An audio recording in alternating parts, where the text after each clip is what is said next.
When you trust that you expect to overcome, baby, you are an overcomer. When you believe that you will arrive or survive the heartache, you believe it, you will.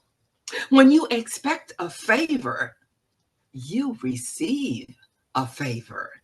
When you expect things to change, to happen in your life, you experience it.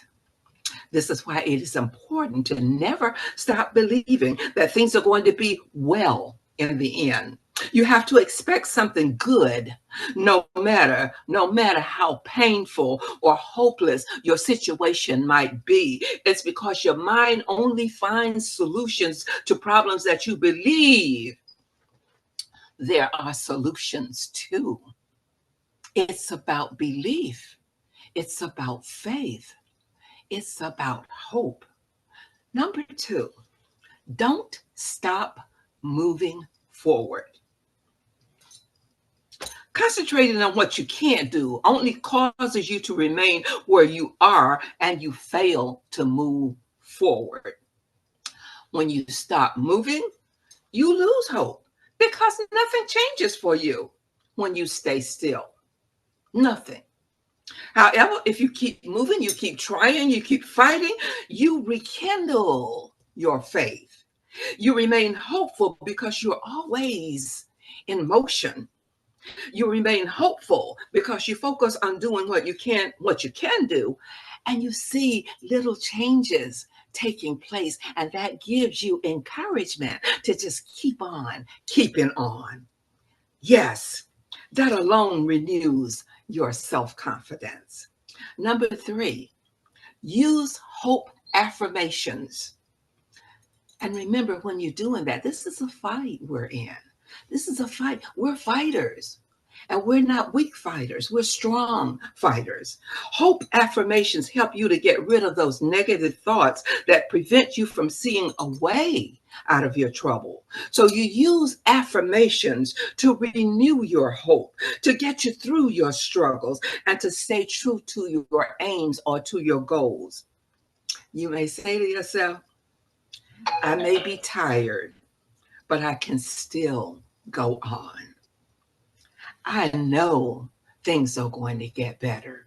I'm going to hang in here. And remember, small steps makes a difference.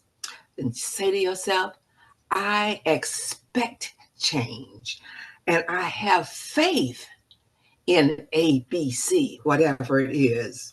Okay. And you use those things to continually reignite and help you to remain optimistic in your daily journey. Number four, fix your eyes on what you desire to accomplish. When you get your eyes off your ultimate goal of what you want to accomplish, you lose hope.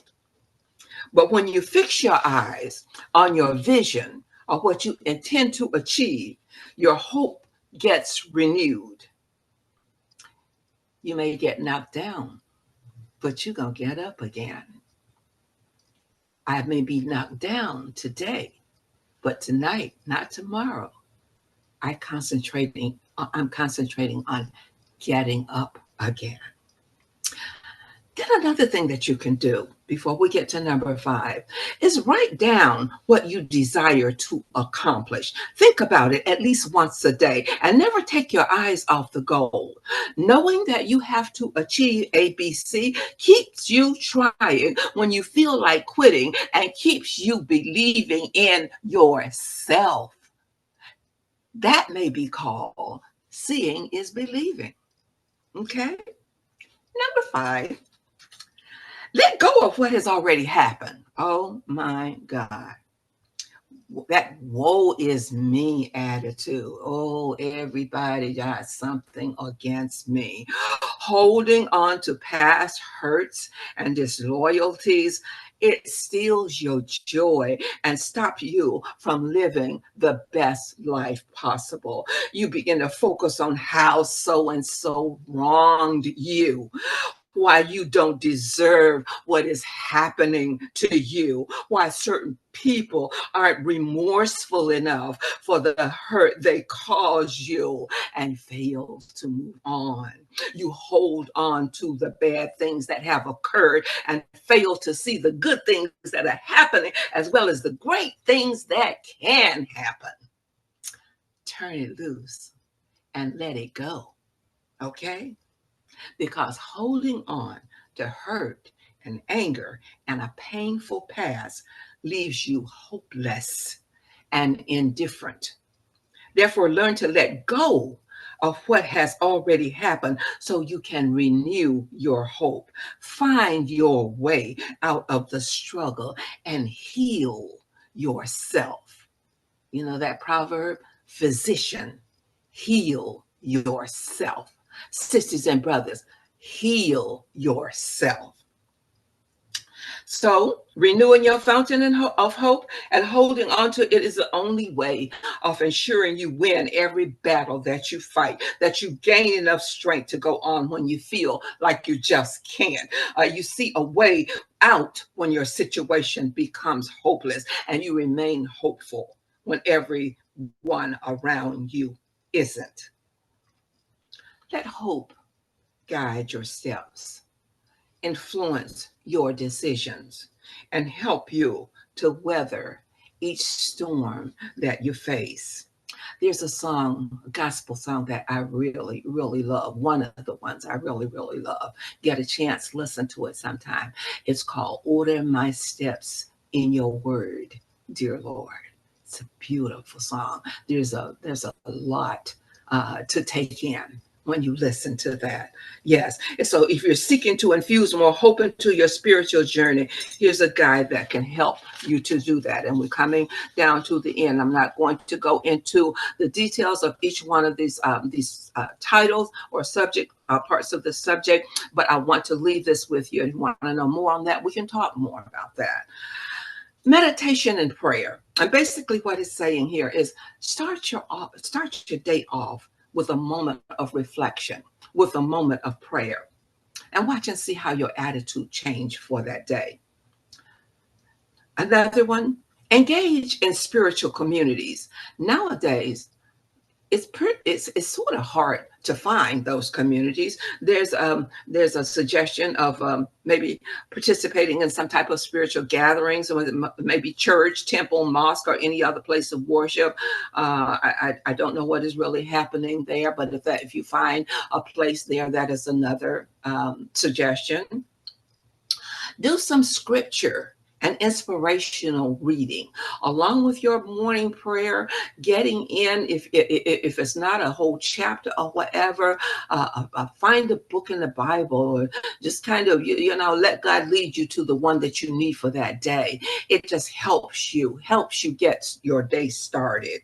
And then do some acts of compassion. What I mean by that is practice kindness and compassion. Help others, along their way. Volunteer. Do something with your time. Spend some time in nature, walking in the woods, or walking someplace, or just hanging out, in the serenity of it all. And do daily affirmations. And we just talked about that just a while ago. And then reflect on your journey. All of these things we could go in a lot more detail with. And as I said before, if there is a need to do that, we will go back and we will do that, because our idea is not to cover territory and cover ground, but to make a difference, to see some reformation at this point of time, some transformation. That is the important thing. That is the key for what we're doing here. As I conclude, in our spiritual lives, hope is a thread that weaves through every moment, connecting us to something greater than ourselves. It's the force that reminds us that in our existence, each of us has a unique and meaningful role to play.